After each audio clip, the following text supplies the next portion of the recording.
Selai termasuk produk olahan pangan yang berasal dari buah-buahan. Pada saat ini permintaan selai meningkat karena sarapan menggunakan roti telah menjadi kebiasaan masyarakat saat ini.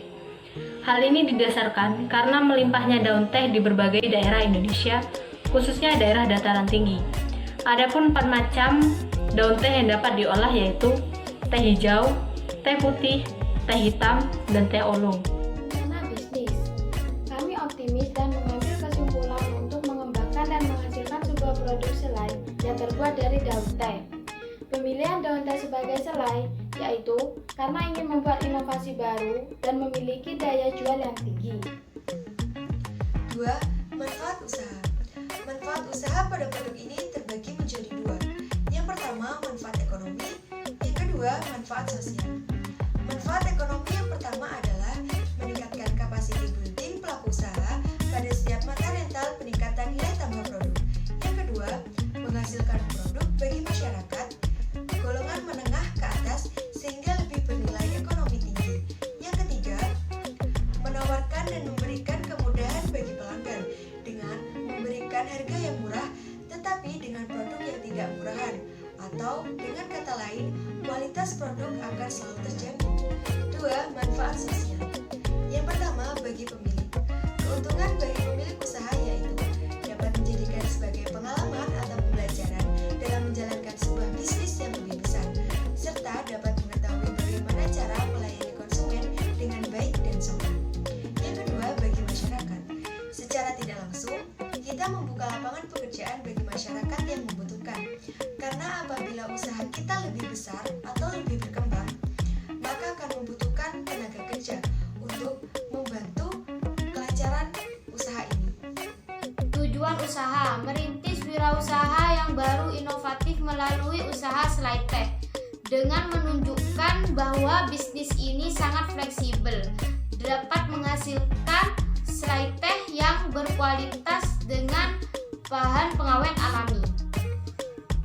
Visi, menjadikan salah satu produsen yang terkemuka di Indonesia dengan memanfaatkan bahan alami dan bahan pengawet alami, sehingga masyarakat dapat mengkonsumsi selai teh yang bergizi dan menyehatkan. Misi, mengutamakan kualitas dan terus melakukan inovasi pengembangan dengan memberikan jenis variasi rasa selai teh terbaru dan ikut serta mengembangkan usaha di tempat-tempat yang strategis. Pemasaran, kami akan mencoba menjual produk kami ke sebuah toko-toko kecil atau sebuah toko besar, atau juga sebuah perusahaan pabrik, atau kami akan menjual ke seorang wilayah pemasaran. Untuk wilayah, kami hanya mencakup desa atau desa tetangga lainnya ataupun kabupaten yang ada di Provinsi Jawa Timur. Konsep pemasaran, kami akan menjual produk kami ataupun dengan program penetapan harga jual. Untuk harga kami sudah melakukan riset dan membandingkan strategi harga yang kami miliki sesuai. Produk yang kami tawarkan memiliki 4 macam. Yang pertama yaitu teh hitam, yang kedua teh oolong, yang ketiga teh putih, dan yang keempat teh hijau. Setiap selai berbeda harga tergantung jenis tehnya. Kemudian analisis SWOT. Pada kegiatan memulai usaha selai teh, aktivitas awal yang kita lakukan adalah mengukur kemampuan terhadap lingkungan dan pesaing. Yang pertama, strength atau kekuatan, yaitu lokasi yang strategis di desa keramaian, dan juga harga produk yang ekonomis dan higienis. Yang kedua, weakness atau kelemahan, yaitu modal kurang mencukupi untuk inovasi baru dan juga cara promosi yang kurang menarik konsumen atau monoton. Yang ketiga yaitu opportunity atau peluang, yaitu memberi lapangan peluang di pasar yang banyak dalam penjualan, dan juga kerjasama dengan perusahaan roti sebagai kombinasi selai teh. Yang keempat yaitu threats atau ancaman, yaitu munculnya usaha yang sama di daerah yang sama dengan harga 30% lebih murah, dan juga bahan tiba-tiba naik sehingga berpengaruh terhadap harga produk. Aspek pasar. Aspek pasar terdiri dari 4 poin. Yang pertama, target pasar. Segmen pasar yang diincar adalah kalangan bawah hingga atas, di mana produk selai ini dapat dikonsumsi atau dimakan oleh siapa saja. Yang kedua yaitu konsep pemasaran. Konsep pemasaran terdiri dari 4 elemen. Yang pertama, pada produk. Nah, pengusaha harus bisa melihat dan memanfaatkan peluang yang ada. Yang kedua, pengusaha harus bisa mengatasi persaingan dengan perusahaan lain dengan cara meningkatkan kualitas produk yang akan dibuat. Yang ketiga yaitu lebih memperhatikan cita rasa dan karakteristik dari produknya. Yang keempat yaitu packing atau pengemasan. Packing pada produk dibuat seelegan dan seunik mungkin agar menambah harga jual. Yang ketiga atau poin ketiga yaitu produk dan penetapan harga.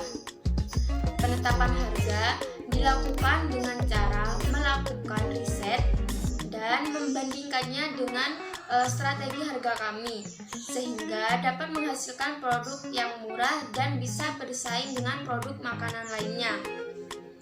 Poin keempat yaitu distribusi dan produksi. Produksi yang dihasilkan berupa selai teh.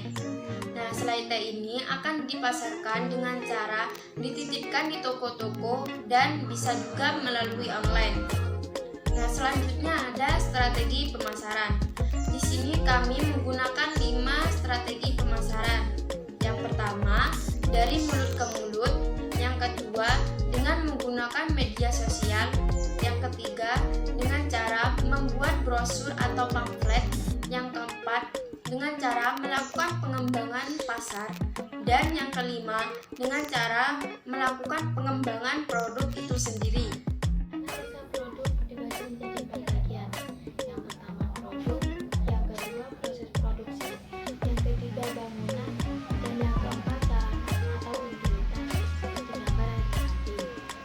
Dan aspek organisasinya dibagi menjadi 2 macam. Yang pertama audit, dan yang kedua bagan atau struktur organisasi manajemen.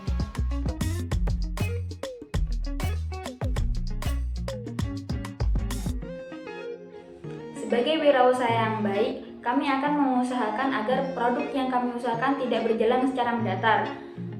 Dengan cara yaitu selalu memperbaiki kualitas produk, karena dengan kualitas produk yang baik dapat meningkatkan penjualan produk yang tinggi.